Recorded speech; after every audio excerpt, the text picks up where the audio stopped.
Hello everyone and welcome.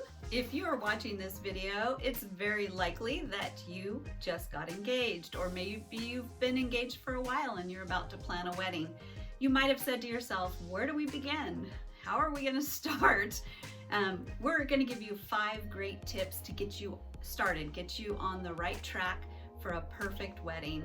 This channel is all about building a strong, happy marriage, and we're adding some extra wedding tips.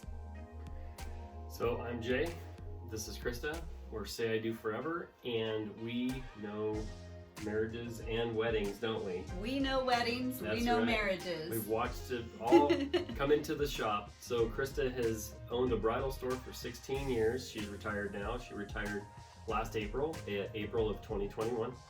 And I had the pleasure of working with her for 4 years during that time, and I handled the tuxedos for everybody. And she took care of all of the bridal gowns with her and her girls that worked for her. So we're very well versed in all of the wedding how-tos and don't-dos, the setups, and how to get things accomplished and help you to go the right direction, so to speak. So anyway, we had a lot of fun working together. We even though he had other jobs, the 4 years that he actually worked at the shop with the tuxedos was awesome. The other years when he had other jobs, he still was working the bridal industry, and our daughter was working alongside us. Because we were doing bridal expos and big bridal events. And so we've worked with hundreds of brides.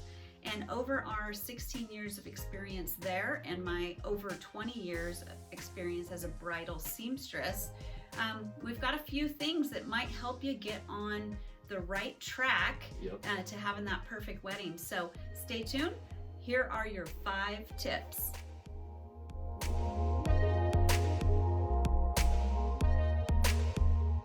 And our tip number 1 is to evaluate the purpose. In other words, what's the most important part of the wedding that you want to portray or to have to experience? So this goes you as a bride or you as a groom. So the bride will probably have some things that are super important to her, and the groom is probably going to have some things that are very important to him. So what you want to do, and this is before you sit down with any relatives or any friends or tell anybody. Don't include the family. Just you guys work it out, because you start getting my best friend and my aunt and my relatives, and you start getting all those people Everybody's involved. got an oh opinion. my gosh, you have gazillion opinions, and now your stress level just shot through the ceiling. So don't do that. Just talk between the two of you. Figure out what you guys want to do. We're going to give you good advice that's going to go on past the wedding. Okay? First, you're going to sit down and communicate, and you're going to hang out with each other first and say, okay, before we talk to anybody, before we announce this, maybe you already did, but still you need to sit down and go back and have this conversation. Find out what the two of you want for your wedding before you have any outside influences. So some ideas would be, a bride may feel like her dress or the flowers are the most important thing. Like, what has she dreamed of? Did she dream of walking down the aisle to some beautiful flowers or in a certain kind of a dress? Did she kind of have that envisioned? Is that the most important thing? And of course, the two of you are the most important thing in the wedding, but I'm talking about the elements of the wedding. And what are some ideas maybe that the groom might think, that's what I want to be at the wedding? And every groom is going to be different. Every bride's going to be different. And Krista and I we had just previously discussed this, but probably the music would be pretty important to the groom, and food might be pretty important to the groom. On the before the wedding, a lot of people like to do the bachelor parties, bachelorette parties. That's a whole different thing, but some may not want to do any of that at all. So I mean, that's to us, that's not important, but to other couples it may be. So but for guys, I would say the food and the music. Okay, and also like talk together. Do you want it to be a big party? Is it important for one of you that it's a big formal wedding? Is it important to the other one that maybe it's a little bit more quiet and intimate? Yeah.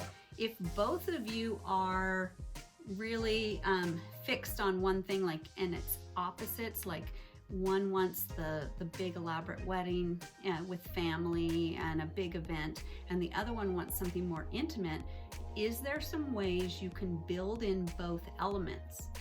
Maybe as soon as you say I do, when you kiss and you go down the aisle, maybe you whisk away somewhere for like an hour while they're getting everybody set over at the reception, so that you have that quiet, intimate time together. Yeah, that's a good idea. Yeah. So The other thing too is you can also compromise on the size of the wedding. If the bride wants something over the top and extravagant and the groom just wants to go to the courthouse, you can also just do a smaller size meet down in the middle. wedding. Yeah, I mean, if your guest list is 500 people and doves released, you can back it off where there's no doves and just like 100 people.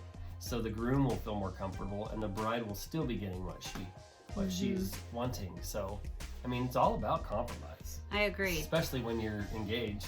This is your first opportunity as a future married couple to work on something big together. So this is the first time you're going to get to learn your communication skills. You're going to see if you can work together, compromise, communicate. All of those things are going to come into play here, and it's good practice. So utilize that. Yep. I would say after the two of you have decided what's super important to you, now you can bring in the parents, the friends, the family. And what you want to do is you want to have the core of the important things that the two of you have. Yep. And then when they add stuff, if it goes against your value or your purpose of what you want that wedding to be, then you need to, maybe say, just give them the veto. Wrong answer. It's not going to happen. And sometimes you have to compromise with relatives because mom or mother-in-law has always dreamed of something. If it's not going to affect the overall thing and she's willing to pay for it, let her do it and enjoy it. But you guys know what that core foundation of the wedding that you guys want is. Yeah. So you've started out with a plan.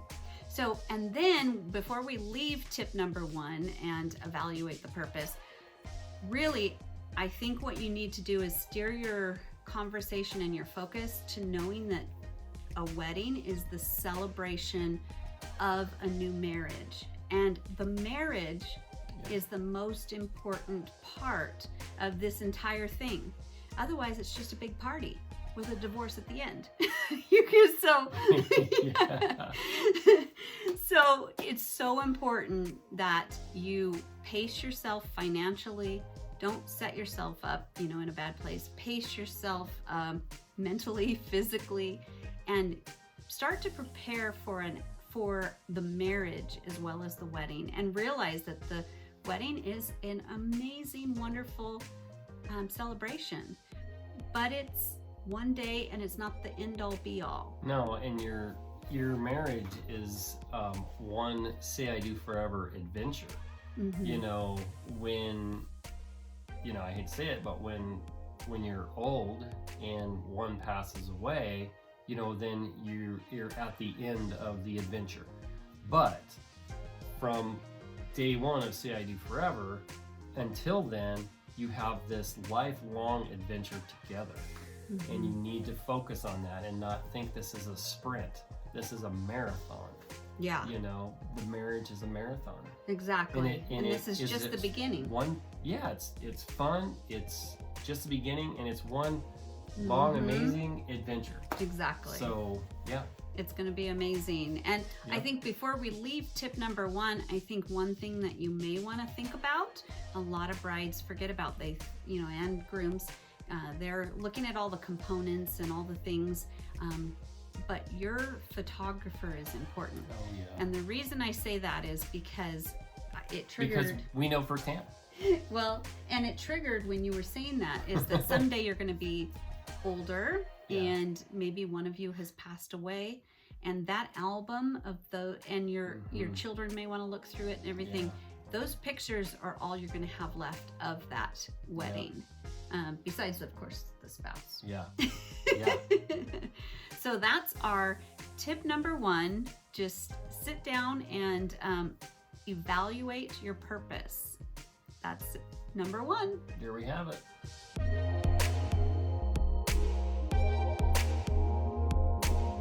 Okay, tip number 2. Find the finances. Where are you going to find the money? The in-laws.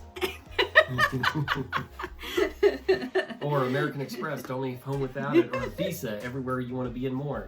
Do not use credit cards. No, we'll talk We more teach about that. on our channel, no credit cards, no debt. You either save up the money or you have relatives help you put it together or whatever. There's some that you have a rich grandfather or whatever, but don't get into debt. I think you are exactly right.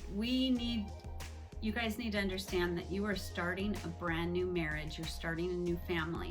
And to start that off with a lot of debt is going to put you behind the 8 ball. It's going to make life a little harder.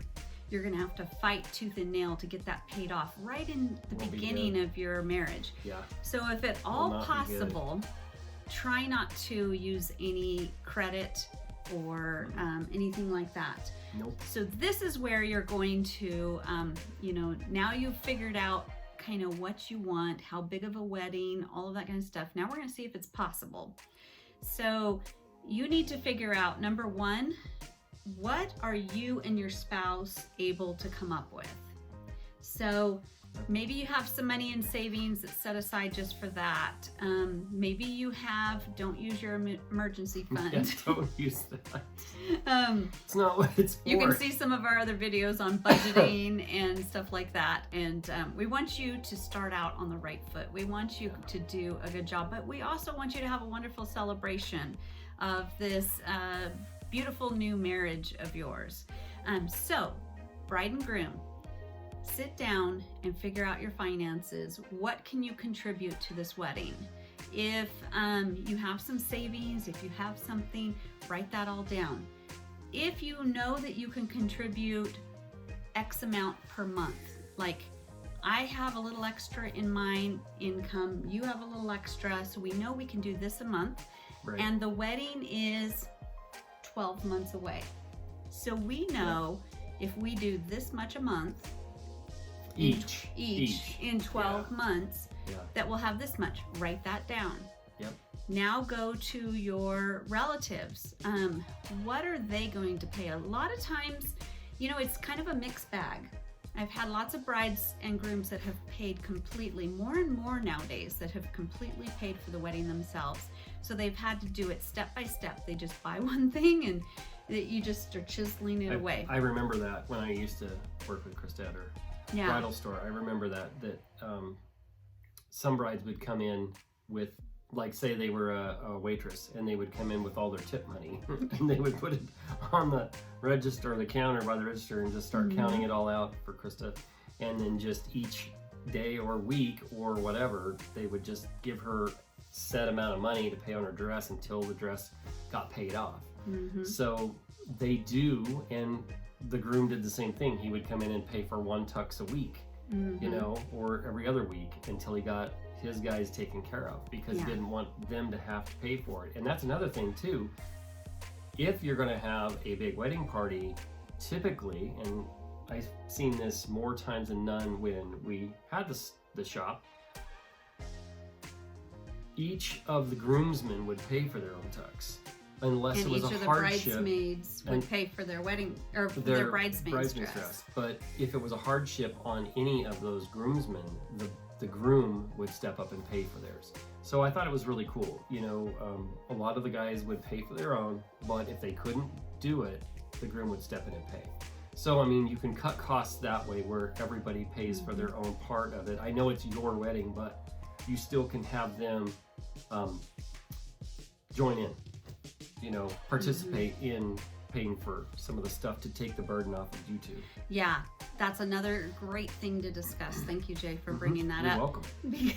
Because, you know, you want to find out who's paying for what, you know, and talk to the groom's parents. Yeah. And talk to any family members who have said, hey, now that you're getting married, I'd like to donate $1,000 or whatever. And also, who's going to maybe gift you something? Like somebody may say, I bake cakes. I would like to bake you Do your the wedding cake, yeah. Some people do flowers. I would love to do your flowers. So kind Or of, if you knew a photographer. yeah, Maybe they give you a break. network around Sure. and see what's going to already be taken care of, what you need to still pay for, and then also how much money you have. So now you're looking at that total amount, and now you need to break it down to what are we going to buy with this total amount. Another thing I just wanted to throw in there real quick, when Krista and I got married, her parents paid for the wedding, but my mom took care of the reception. So, I mean, you can also think about that too. You know, mom and dad of the bride and groom, you know, each set of parents can take care of maybe a portion of it to lighten your load a little bit too as well. But anyway, go ahead. Definitely. So that is our tip number 2, which is find the finances. And you're going to do that through communication. Remember, we're learning for our future marriage how to communicate. Because it's key to your marriage. It is. Communication will come in handy. So right now you are working those skills, practicing those skills.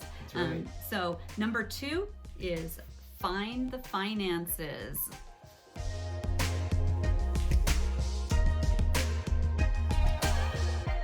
This is Krista's video. Number 3, creating a budget. I am not a budget person. She's the budget person. So hit it, Krista. I love a good budget. I like following a budget. I don't like to do the budget. Yes. If you've ever watched our channel, if you've ever been part of our channel, you'll know I do love a good budget. Yep. But only because of the security it provides. It provides. Yeah. So, same thing with a wedding. Now you know how much you have to spend. Now you know what's important and what the dreams are and what you're trying to accomplish. Now you've got to separate all of that into categories. So you need to know how much things cost. So you're going to have to do some research. You're going to have to call around. You're going to have to ask friends, how much did you pay for this? Call venues, call wedding gown shops. The good part is that I owned a bridal boutique forever, so I can kind of give you some of those costs depending on the area that you live and depending on your taste, because that's going to be a huge difference. So let us give you some tips. So number 1, let's give you some wedding gown tips. If it's online and it's too cheap and too good to be true, it's going to be too good to be true. We've seen this over and over and over and over at Krista's shop. Girls coming in with gowns they bought online in tears. Absolutely just weeping. Yeah, and so yes, it does look like, wow, I got a $1,500 gown for $200.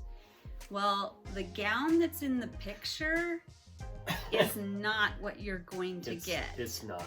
It is kind of, they've stolen a picture from a designer. Yep. And then these little Chinese companies or whatever they are, they try to then sew you an appropriate thing that matches that picture. It's not that they took a picture of the product, they're trying to sew you what's in the picture. Well, sometimes those dresses look like they were made by a 3-year-old. Yeah, and that's being nice. They're terrible. They have, a lot of times there's elements of them. You're like, well, it has a sash, but that's about it. It has some lace, but it's in a weird place. And the gown had this giant skirt, and now it had one layer of fabric that's really kind of draped funny. So be very careful of online dresses. And I understand wedding gowns are expensive, but it has to do with the fact that there is so much detail, so much handwork in a lot of these dresses. The fabrics, there's a lot going into these fabrics. So a really well-made dress is going to have multiple layers of lining. It's going to have good quality fabric. I've seen them come off online with like tarp. It looked like a parachute fabric. So be careful.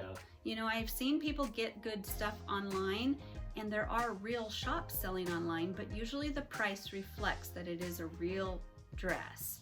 So just be really, really cautious. And then on the tuxedo side of things for the guys. I'm not done with the wedding gowns yet. Oh, I thought we were, okay. Keep running with it. I want to also, sorry, but I want to also tell you guys, your wedding dress could cost, between $1,000, $2,000, and $3,000. So that's a lot of money. So budget your money carefully, and then come up with a budget the best you can. Then approach a bridal shop. Some of them are going to cringe when you're under $1,000 because they have a hard time finding you something. But a lot of people in the bridal industry are caring, loving people who want to see you have what you want. And so sometimes they've got a clearance dress in the back, or a dress that maybe one of their samples that just needs to go to the dry cleaners, or maybe if you have a mom that can do a little handwork, all the buttons need to be sewn back on, stuff like that. So you still can find a deal at some of the sales, and you can find a good dress. So just budget, do what you can, reach out and find people. There's also used dresses you can find on Facebook Marketplace, stuff like that, that can work really, really well. So tuxedos. Thank you. Mine's real quick. If you go to get a tuxedo online, chances are it's not going to be your size. It's either going to be, they have weird sizes. Their fitting charts are going to be off the chart, and they're going to either be way too big and where your sleeve is over your hands, and then you're going to have to go get it altered, and there's not a lot of tailors out there anymore. And then it could be the other direction to where you can't even button it, or you can't, it says it's for your size, but then you get it and it's not. So be very, very careful with buying online for tuxedos. I'm just telling you right now, we've seen it over and over again at her shop. Yeah. And before she retired, we saw it constantly. Yeah, and you can rent a tuxedo. A good tuxedo rental is still going to cost you about $200 to $300, depending on what area of the country that you're in. Don't be shocked by that price. You have to remember that there's a lot of work to fit the tuxedos, to clean the tuxedos, process the tuxedos, bring them in, and a lot of times that private business is actually renting them from a larger supplier. Yeah. So they have a cost involved as well, plus the employees, but they're going to stand behind that. Yeah, and I mean, you've got Men's Warehouse that you can go to. They're about $300. They're kind of spendy.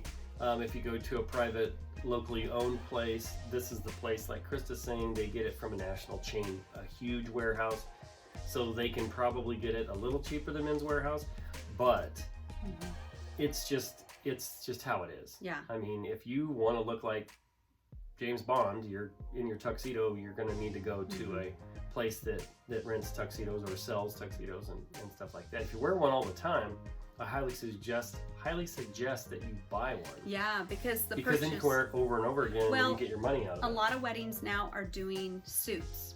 And so you already need, say, a dark blue navy 3-piece suit, or a nice suit for interviews and stuff. Yep. So maybe all your groomsmen also need that as well. A lot of times through some of these little boutiques, you can purchase a full 3-piece suit yeah. for about $400.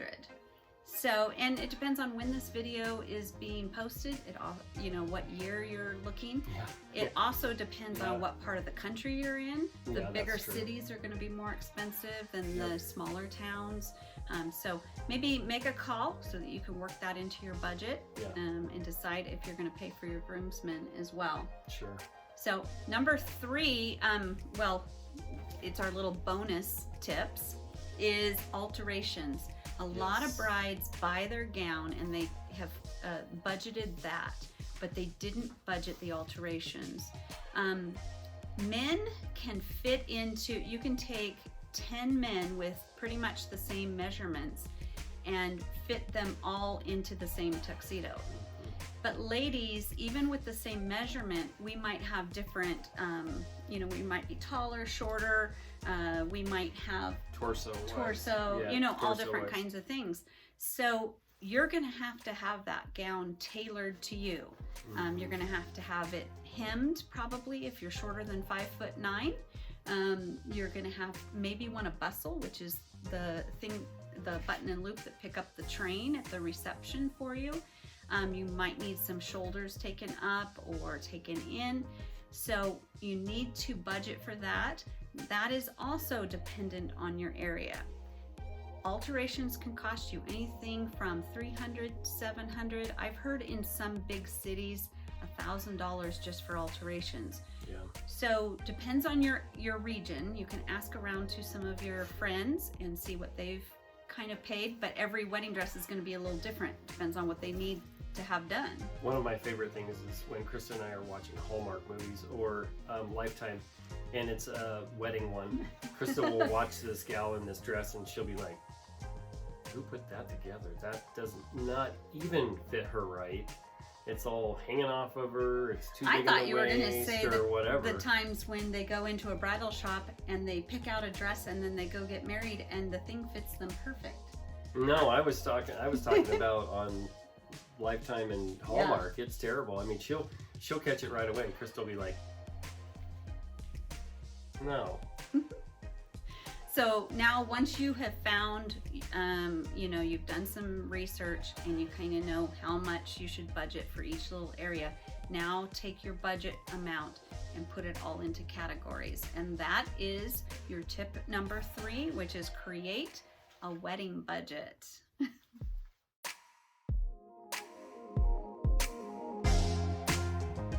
Okay, we are on tip number 4. And that is break down the work, the chores. So now you have to make a decision. Who's gonna do all the work? Or who's... The in-laws. That's your answer to everything. I know. Why not have in-laws do it? You just gotta figure out which in-laws. Which in-laws? Yeah, I'm just kidding. I'm kidding. So the first thing you're gonna do, sit down. Now we've got the budget. Now you gotta sit down and say, okay, so we gotta go pick out the cake. Are we going to do that together? Is just the bride going to do it? Is the groom going to do it? Got to pick out the flowers. We got to, you know, of course. You got to arrange the DJ. Yeah. You know, you got to figure out where are you going to get your food? Who's going to pick the food up? Is it going to be catered? Mm-hmm. Who's going to make the invitations? Pick out the invitations. Yeah. Who's going to? I'm trying to think of all, you know, all the different. Who's going to the elements. spa while the rest of these people do all the work? Just kidding. Oh my gosh. How much work did you put into our wedding? Do you I don't remember. You know why he doesn't remember? Because I don't think I did much. Don't be a J. Yeah. Oh boy. No, but I was 18. What do you expect? Yeah. You know? I mean, especially if you both are, you know, working and Yeah. trying to fit this in on the weekends and evenings. You know, maybe you've got some Yeah. great friends. Maybe the bride has some great friends. The groom has some great friends, and you guys can divvy up the work. Here's another thing.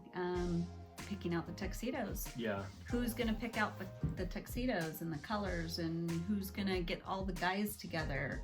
Well, I did that part of it. You did that. I did do that. He did do that. Yeah. You told me what color. And so we got that color. Thanks for your But help. I did rally the troops to go get the tuxedos. But anyway. That's true. But yeah, everybody needs to be all hands on deck Yeah. and try to come up with who's going to do what. And are you going to have more of a like a handmade wedding? Like, are you building your own arch? Is the groom going to do that? Are you going to build your arch? Nope. Are you going to make table decorations? I could probably build an arch. Yeah. And don't be afraid to ask for help. This is a great time to enlist the mom, the mother-in-law, enlist. Yeah, this isn't the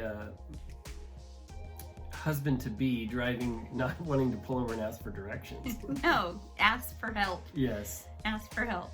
Yeah. So maybe all the bridesmaids can get together and make all the table decorations one night in a fun party, like a lot of couples do that. Yep. A lot of couples do that. Yeah. So kind of think whose responsibility is what.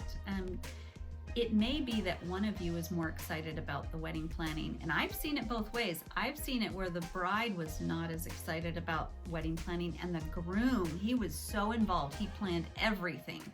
And so I remember that. Yeah, I've seen that. I've also Yep. seen it where the bride came in and she really didn't care about her wedding dress. It was just like, yeah, that's good. And the groom, he was like, I think this collar needs to be, and then, he was like, yeah, what about that are color? these sleeves a little bit too long? Isn't the shirt supposed to stick out 1/4 of an inch out of the cuff? And I'm just like, oh my God, this is a nightmare. So there are some grooms that take way longer to choose their suit. They're very picky. The bride took to choose her gown. Yep. So your relationship is your relationship. Your marriage is your marriage. Your wedding is your wedding. So sit down together, discuss that. Once again, it's practicing your communication skills, and those will help you out in the long run. Yep. So amen to that. That was our number 4. Who's going to do the work? Break down the work.